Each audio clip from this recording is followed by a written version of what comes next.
Students, how are you? Only UPSC पे मैं अमर शुक्ला आपका स्वागत करता हूं। उम्मीद करता हूं कि अच्छे होंगे, सेहतमंद होंगे और चुस्त दुरुस्त होंगे। आज की इस क्लास में हम पर्यावरण शुरू कर रहे हैं, जिसमें आपको शुरुआत से एकदम पर्यावरण की परिभाषा से पढ़ाऊंगा। तो उम्मीद करता हूं कि आप हमारे वेबसाइट पर रोज जाते होंगे, जो कि www.onlyupsc.in है। वहां पर विजिट करते होंगे। बहुत सारी वहां पर पढ़ने की चीज़ें जो आप वहां पर पढ़ सकते हैं, इस्तेमाल कर सकते हैं खाली टाइम में। तो आइए क्लास शुरू करते हैं। ये पर्यावरण की पहली क्लास है। आइए क्लास शुरू करते हैं। नमस्कार विद्यार्थियों, आज हम पर्यावरण शुरू कर रहे हैं। पर्यावरण पढ़ेंगे, देखेंगे कि जो है पर्यावरण क्या है, इसके बारे में स्टार्ट कर रहे हैं। पर्यावरण की पहली क्लास है, जैसा कि आप पीडीएफ देख रहे हैं। यहाँ पर पर्यावरण की परिभाषा से हम शुरू कर रहे हैं। एक एक चीज़ सब कुछ क्लियर करते हुए चलेंगे और आपकी जो क्लासेस चल रही हैं वो चलती रहेंगी। उसी के साथ में ये भी शुरू कर दिया गया है। तो आइए शुरू करते हैं। पर्यावरण की ये पहली क्लास है, तो आइए स्टार्ट करते हैं। पर्यावरण, इन्वायरमेंट कहते हैं इसको अंग्रेजी में। क्या कहते हैं? इन्वायरमेंट कहते हैं इसको अंग्रेजी में। पर्यावरण शब्द परि एवं आवरण शब्दों के संधि से बना है। पर्यावरण शब्द परि एवं आवरण शब्द के संधि से बना है, जैसा कि आप देख पा रहे होंगे।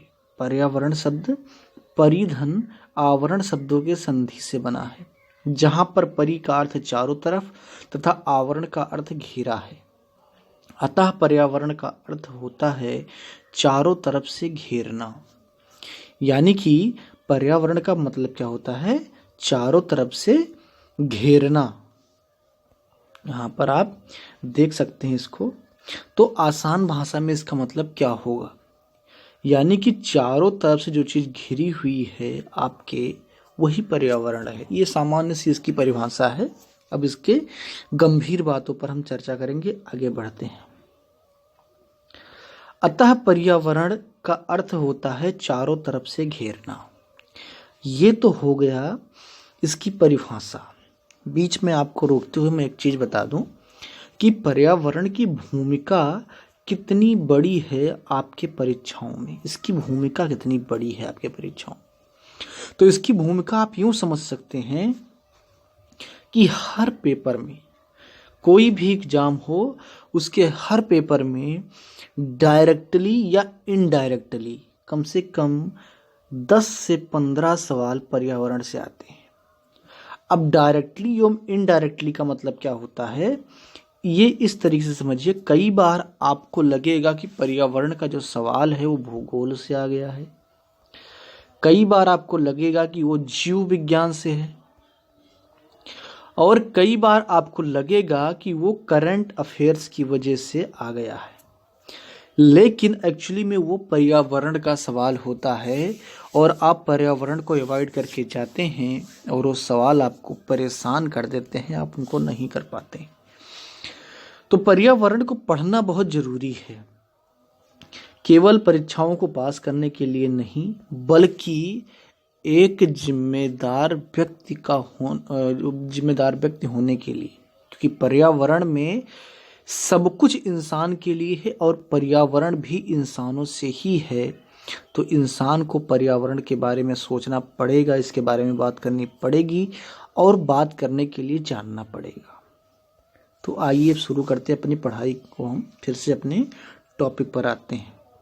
मनुष्य के चारों तरफ का वह क्षेत्र जो उसे घेरे रहता है एवं उसके जीवन तथा क्रियाओं को प्रत्यक्ष एवं अप्रत्यक्ष रूप से प्रभावित करता है, पर्यावरण कहलाता है। ये इसकी परिभाषा थोड़ी और अच्छे ढंग से डिफाइंड है, जिसको वेल डिफाइंड आप कह सकते हैं। तो इसका मतलब क्या हुआ कि मनुष्य के चारों ओर, यानी कि आपके चारों ओर का वह क्षेत्र जो आपके जीवन एवं क्रियाओं को प्रत्यक्ष एवं अप्रत्यक्ष रूप से प्रभावित करता है, पर्यावरण कहलाता है। यानी कि आपके जीवन और आपके जीवन में जो क्रियाएं आप करते हैं, उनको जितनी भी चीजें प्रभावित करती हैं, सब कुछ पर्यावरण है। यानी कि उस जो चीजें, जैसे कि अब इसका मतलब क्या हुआ, उदाहरण से समझते हैं। जैसे कि मान लीजिए कोई व्यक्ति आप हैं, या कोई नाम ले लेते हैं, रियो है, ये बड़ा प्यारा नाम है रियो। रियो के आसपास कितनी चीजें हैं जिसको प्रभावित करती हैं। अब चलिए बात करते हैं उसकी दिनचर्या से, जब वो सो करके उठता है। रियो सो करके उठा और अपना पैर कहाँ पर रखा, जमीन में। जमीन यानी कि भूमि, ये किसका पार्ट है, पर्यावरण। जब यहां से आगे बढ़ा तो अपने नित्य क्रिया करने के लिए उसे पानी की जरूरत पड़ेगी। पानी क्या है, पर्यावरण। और इन दोनों के साथ साथ वो जीवित रहने के लिए क्या ले रहा है, हवा, ऑक्सीजन, ये क्या है, पर्यावरण है। अब वो अपनी सारी क्रियाओं से निवृत्त होने के बाद में भोजन के पास जाएगा, क्योंकि जीवित रहने के लिए खाना भी जरूरी है। भोजन भी किसका पार्ट है, पर्यावरण का। भोजन में क्या है, दाल चावल खाएंगे आप, वो सब कहाँ, खेतों में उगाए गए हैं। अब ये वो चीजें हैं जो आपको ऐसा लगता है कि प्रकृति प्रदत्त चीजें हैं। कई बार कंफ्यूजन ये हो जाता है कि प्रकृति प्रदत्त चीजें जो हैं वही केवल पर्यावरण है। अब मैं आपको बताता हूं कि ऐसा नहीं है। पर्यावरण में वो हर चीजें हैं जो प्रकृति ने भी दिया है और इंसान ने भी अपने विकास काल के दौरान बनाया है। जैसे अगर आपके सर पर छत नहीं होगी तो आपको पानी में भीगना पड़ेगा, बरसात के मौसम में, ठंडी में ठिठुरना पड़ेगा, गर्मी में तपना पड़ेगा, तो वो आपके जीवन को प्रभावित करेंगे। अतः जो छत है वो भी आपके पर्यावरण का हिस्सा है। क्या है, पर्यावरण का हिस्सा है। जब आप सड़क पर चल रहे होते हैं तो जो सड़क आप इस्तेमाल करते हैं वो सड़क भी पर्यावरण का हिस्सा है। जब आप कोई बड़ी दूरी तय करने के लिए, जल्दी दूरी तय करने के लिए वायुयान का प्रयोग करते हैं तो ये भी आपके पर्यावरण का हिस्सा है। तो जो भी चीजें आपके जीवन को, आपकी क्रियाओं को प्रभावित करते हैं, एवरीथिंग इज इन्वायरमेंट, सब कुछ पर्यावरण है, उससे बाहर कुछ भी नहीं है। तो ये हुआ पर्यावरण। उम्मीद है कि आपने इसको समझ लिया होगा। अब देखते हैं पर्यावरण के घटक क्या हैं, इनको समझ लेते हैं। इसको मैं थोड़ा सा जूम कर दे रहा हूं ताकि आप आसानी से समझ पाए। Components of environment. तो कंपोनेंट्स ऑफ इन्वायरमेंट में एक देखिए जो बड़े बड़े हेडिंग है, पहले इसको देख लीजिए। ह्यूमन मेड, नेचुरल यानी कि प्राकृतिक, ह्यूमन मेड मतलब इंसानों ने बनाया है, और ह्यूमन यानी कि मनुष्य के होने की वजह से जो चीजें हैं वो भी पर्यावरण हैं। अब एक एक करके समझते हैं। पहले नेचुरल देखते हैं। नेचुरल में लैंड यानी कि भूमि, एयर मतलब वायु, वाटर मतलब पानी, और क्रिएचर यानी कि सब कहते हैं कि प्रकृति ने ही सबको बनाया है, और ये सत्य है। ये आखिरी सत्य है कि प्रकृति ने सबको बनाया है और प्रकृति ही सबको एक दिन नष्ट कर देगी। वो अपना संतुलन स्वयं बनाती है। तो ये जो चीजें हैं ये नेचुरल हैं और ये आपको प्रभावित करती हैं, यानी कि लैंड, एयर, वाटर, ये सब आपको प्रभावित करती हैं। तो ये प्राकृतिक रूप से जो पर्यावरण के घटक हैं। अब ह्यूमन मेड क्या है उसको देख लेते हैं। रोड, जैसा कि मैंने बताया आपको, ब्रिज रोड के ऊपर बनते हैं, पार्क जहाँ पर जाकर के आप समय बिताते हैं, बिल्डिंग्स जो आप बड़ी बड़ी बिल्डिंग्स बनाते हैं, मॉन्यूमेंट जो यादगार चीज़ें आप बनाते हैं, इंडस्ट्रीज यानी कि जो फैक्ट्रियाँ आप बनाते हैं, ये सब क्या है, ये सब भी पर्यावरण का हिस्सा, क्योंकि ये आपको प्रभावित करते हैं। मैंने आपको शुरुआत में ही बता दिया।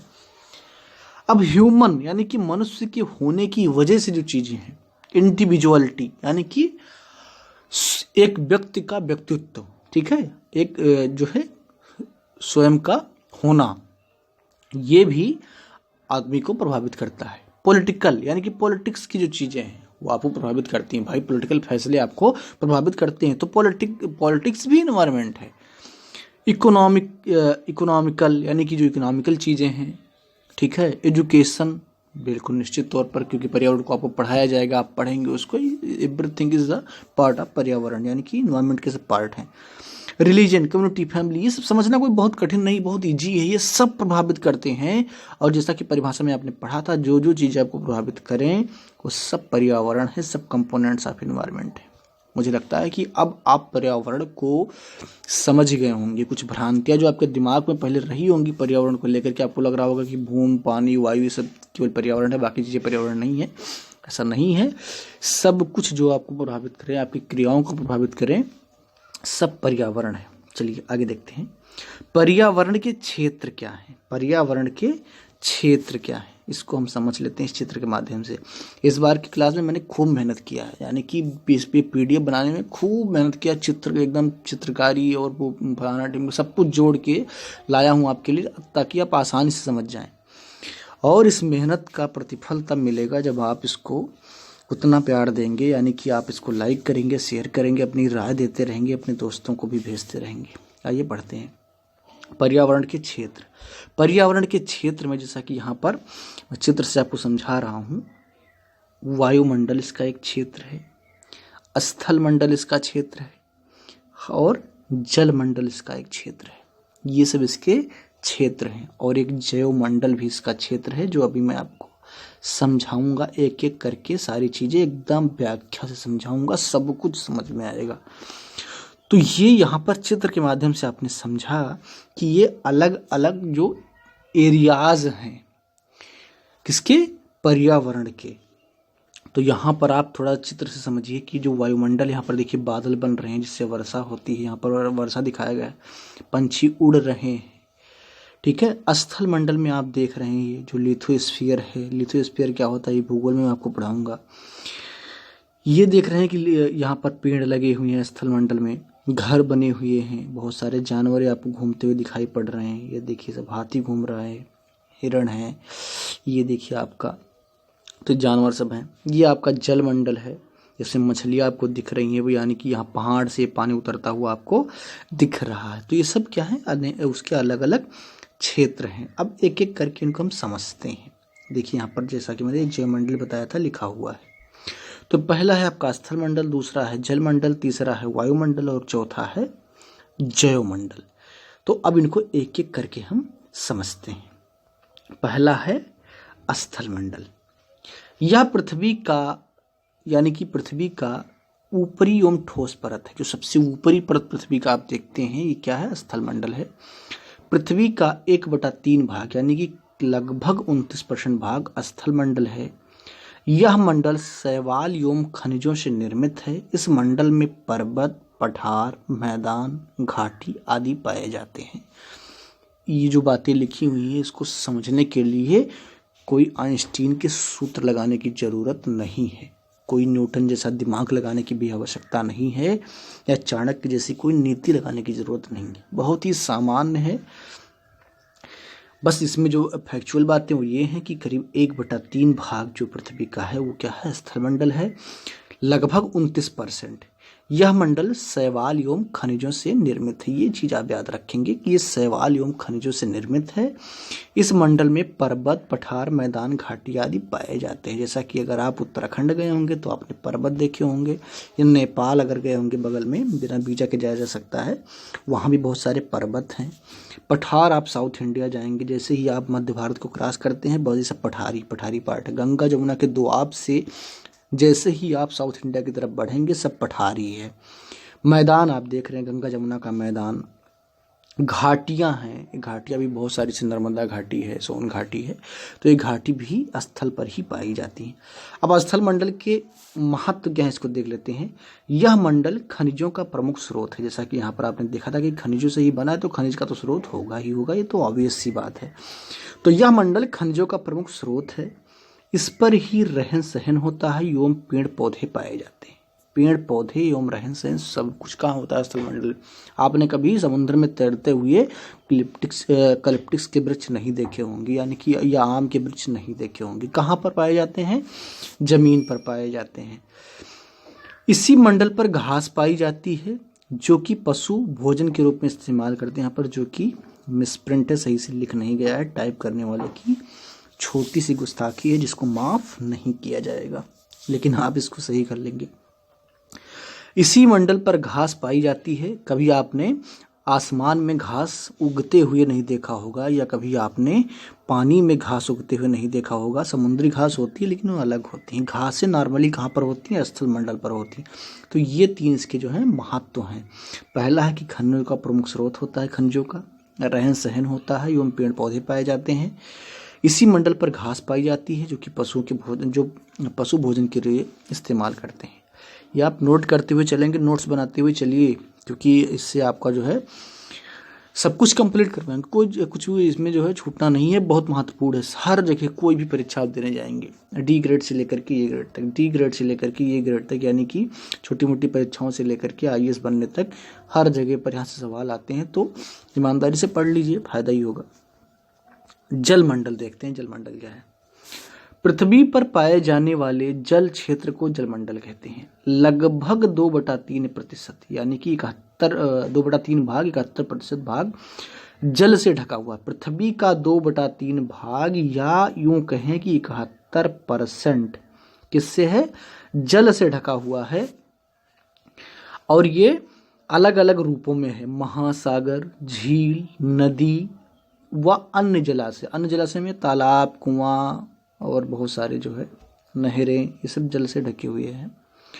मिल करके जलमंडल का निर्माण करते हैं। जल विभिन्न विभिन्न दशाओं में, जैसे कि बर्फ के रूप में कहाँ पर मिलेगा? पहाड़ों पर। वाष्प के रूप में वायुमंडल में, और भूमिगत जल के रूप में पाया जाता है। भूमिगत जल, जब आप नल चलाते हैं और नीचे से पानी आता है और आपके यहाँ पर निकल आता है नल से, तो ये पानी जो है भूमिगत जल है। जब आगे आप पढ़ेंगे, यहीं पर्यावरण में मैं पढ़ाऊंगा कि नीचे किस प्रकार जो है नालियाँ होती हैं, पत्ते पतली, उसी नालियों से पानी ऊपर आता है। ये सारी चीज़ें मैं आपको पढ़ाऊंगा आगे। तो ये भूमिगत जल होता है, जो कि पहले कुओं से निकलता था, अभी नल से निकलता है।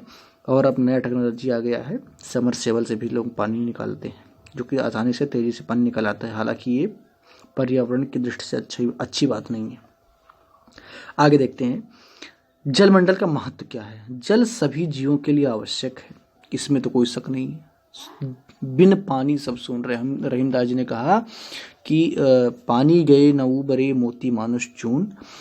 तो पानी बहुत जरूरी है, बिना पानी के कुछ भी नहीं है। आप कल्पना कीजिए, 2 मिनट थोड़ा सा शांति से विचार कीजिए कि अगर पानी ना हो तो आप क्या कर सकते हैं। मुझे लगता है कुछ भी नहीं कर पाएंगे। सुबह उठेंगे, फ्रेश होने के लिए पानी चाहिए, उसके बाद में नहाने के लिए पानी चाहिए, फिर खाने के लिए पानी चाहिए, उसको पचाने के लिए पानी चाहिए, और जब पच जाए तो फिर इससे समझ रहे हैं किसके लिए पानी चाहिए। तो बिना पानी के कुछ भी नहीं हो सकता, मतलब नथिंग। आप कुछ भी हैं ही नहीं, मतलब बिना पानी के कुछ भी नहीं। आप पानी की पूजा कीजिए, आप पानी के चरणों में रहिए। इसलिए पानी को बर्बाद कम किया कीजिए, जितनी ज़रूरत हो उतना ही उपयोग कीजिए। जितना पानी बचाएंगे मानव सभ्यता उतने दिनों तक चलेगी। पानी बहुत ज़रूरी चीज़ है, पानी के बिना कुछ भी नहीं होगा। आगे देखते हैं। जल से ही बादल का निर्माण होता है, ये भी सत्य है। ये अपने आप में एक अकाट्य सत्य है, ये ईश्वर के बराबर का सत्य है। यानी कि जल वाष्पित होता है और ऊपर जाकर के फिर संघनित होता है, और वर्षा के रूप में जो है पानी आकर के आपकी ज़मीन पर गिरता है, और फिर से नदियाँ, तालाब, कुएं सब भर जाते हैं, जिनका उपयोग आप करते हैं, सिंचाई में करते हैं, जिससे फसल पैदा होती है और आप उसको खाते हैं। और जो भूमिगत जल है वो भी रिचार्ज होता है, और उसका फिर से आप नल से पानी निकालते हैं। तो पानी कुल मिला करके बहुत महत्वपूर्ण है, उसको बचाना और उसका सार्थक उपयोग और बुद्धिमानी से उपयोग करने की जरूरत है। अब देखते हैं वायुमंडल। पृथ्वी के चारों ओर मौजूद वायु के आवरण को वायुमंडल कहते हैं। पृथ्वी के चारों ओर मौजूद वायु के आवरण को वायुमंडल कहते हैं। यह कई प्रकार के गैसों के मिश्रण, जैसे ऑक्सीजन, नाइट्रोजन, कार्बन डाइऑक्साइड आदि से बना होता है। यह कई अलग अलग प्रकार के गैसों के मिश्रण से बना हुआ है, ठीक है, जिसमें करीब 78% जो है आपका नाइट्रोजन होता है, करीब 21% ऑक्सीजन होता है, और 0.03% के आसपास कार्बन डाइऑक्साइड होता है। ये संगठन मैं आपको आगे पढ़ाऊंगा कि किस प्रकार होता है।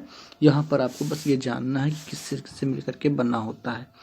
इसमें धूल के कण एवं जलवाष्प भी पाए जाते हैं, यानी कि जो धूल के कण हैं और वाटर वेपर ये भी पाए जाते हैं। इन्हीं धूल के कणों पर संघनन की प्रक्रिया होती है। जब मैं आपको वर्षा पढ़ाऊंगा तो ये पढ़ाऊंगा मैं आपको किस प्रकार संघनन होता है और उसके लिए धूल कितनी जरूरी है।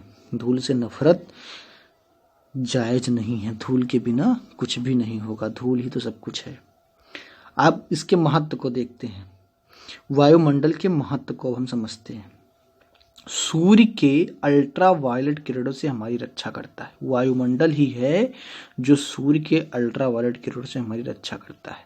इसी में पाया जाता है ओजोन परत, जो सूर्य से आने वाले अल्ट्रा वायलेट किरणों को सोख लेता है, उसको पृथ्वी तक नहीं आने देता है। अगर ये अल्ट्रा वायलेट किरणें पृथ्वी नीचे आई तो स्किन कैंसर का खतरा बढ़ जाता है, यानी कि त्वचीय कैंसर का खतरा बढ़ जाता है। दूसरा, मौसम एवं जलवायु में परिवर्तन लाता है। ये भी सत्य है, ऑब्वियस सी बात है कि मौसम एवं जलवायु में परिवर्तन कौन लाता है? वायुमंडल का ही ये काम है। मौसम एवं जलवायु दोनों में परिवर्तन लाने का काम यही करता है वायुमंडल, क्योंकि हवाएं ही हैं जो यहाँ से वहाँ, वहाँ से वहाँ, वहाँ से वहाँ पहुँच जाती हैं। बिन हवा के कुछ भी नहीं है। सारे संदेश, सारे मैसेज, सारी बातें, सब कुछ हवा से ही होती है। बिना हवा के कुछ भी नहीं है। अब आप सोच रहे होंगे कि अभी तक आप कह रहे थे कि पानी के बिना कुछ भी नहीं है, अब कह रहे हैं हवा के बिना कुछ भी नहीं है। देखो यार, ऐसा है कि सब कुछ की ज़रूरत है, सबके बिना कुछ भी नहीं है। ठीक है, तो आगे देखते हैं। रेडियो संचार एवं वायुयान उड़ान में मदद करता है। वायुमंडल आपका क्या है? रेडियो संचार एवं वायुयान उड़ान में भी आपकी मदद करता है। आप जानते हैं कि एरोप्लेन आसमान में उड़ता है, और जो आपने बाजा और टीवी खोला और भन्न से मुंबई में बैठे हुए शाहरुख खान को अपने घर पे देख लिया, या आजकल के लोग जो है कार्तिक आर्यन और नूरा फतेही को देखते हैं, वो कैसे आता है? वो इन्हीं रेडियो सिग्नल के द्वारा आता है, जो वहाँ से किसी माध्यम के द्वारा आसमान में भेजा जाता है, फिर वहाँ उस आसमान से आपके एंटीना में आता है, और फिर आपके टीवी में फ्लैश होता है। कौन? गर्ल्स के लिए कार्तिक आर्यन और बॉयज़ के लिए नूरा फतेही। हालांकि इसमें कोई गलत बात नहीं है, आपको एंटरटेन करना चाहिए। तो ये है आपका जो है वायुमंडल। अब देखते हैं जैवमंडल। जैवमंडल क्या होता है? जैवमंडल को समझ लेते हैं। पृथ्वी का वह क्षेत्र जहां स्थल एवं जल एवं वायु मिल करके जीवन को संभव बनाते हैं, जैवमंडल कहलाता है। यानी कि पृथ्वी का वह क्षेत्र जहां स्थल, जल एवं वायु मिलकर के जीवन को संभव बनाते हैं, जैवमंडल कहलाता है। जंतु एवं पादप मिलकर के इस मंडल का निर्माण करते हैं। ठीक है, तो ओवरऑल इसका मतलब ये समझ लीजिए कि जहां पर पानी हो, मिट्टी हो और ऑक्सीजन हो, O2, ये तीनों जहां पर मिल जाएं, वहीं पर तो जीवन संभव होगा, क्योंकि सबको ऑक्सीजन चाहिए, सबको मिट्टी रहने के लिए चाहिए और सबको पानी चाहिए। तो जहां पर ये तीनों एक साथ मिल जाएं, वही क्या होता है? जैवमंडल होता है। और जैवमंडल जो है किससे बना होता है? जंतु एवं पादप से। पादप मतलब पेड़ पौधे होते हैं, और जंतु जो लिविंग जैसे प्राणी जो होते हैं, यानी कि इंसान है, जानवर है, सब जंतु में आते हैं। ठीक है, तो ये क्या है? ये जैवमंडल का निर्माण करते हैं। अब इसका महत्व क्या है ये देख लेते हैं। यह जीवन के लिए अनुकूल परिस्थितियां प्रदान करता है। जैसा कि मैंने ऊपर ही बात किया कि जहां पर ये तीनों होंगे वहां पर जीवन संभव होगा, तो ये जीवन के लिए अनुकूल परिस्थितियां प्रदान करते हैं, ये इसका महत्व है। तो इस तरीके से आपने क्या पढ़ा? पर्यावरण के क्षेत्र कौन कौन से हैं उसको आपने यहाँ पर समझा। अब इस क्लास में हम इतना ही पढ़ेंगे, इससे आगे नहीं पढ़ सकते। इसकी वजह ये है क्योंकि ये जो वीडियो है जब ज़्यादा बड़ा होगा तो इसको मैं आसानी से शेयर नहीं कर पाऊँगा, इसलिए ये क्लास यहीं पर आगे की क्लास में, जैसा कि आप देख रहे हैं कि हमारा पूरा PDF हमारी टीम ने तैयार करके हमें दिया है, पढ़ाएंगे हम आपको पाकिस्तान, तो आप पढ़ेंगे अगले क्लास में। ये पूरा तैयार है, पूरा एकदम से जैसे अभी हंसी मजाक में मैंने सारी चीज़ें आपको समझा दी, ये सब आपको समझ में आएगा। जहाँ पर आपको कुछ लगे कि दिक्कत है, वीडियो को पॉज कर लिया कीजिए, उसका स्क्रीनशॉट ले लिया कीजिए, और सारी चीज़ें समझ में आ जाएंगी। तो इस क्लास में इतना ही। क्लास को लाइक कीजिए, शेयर कीजिए और अपना राय कमेंट बॉक्स में जरूर दीजिए। धन्यवाद।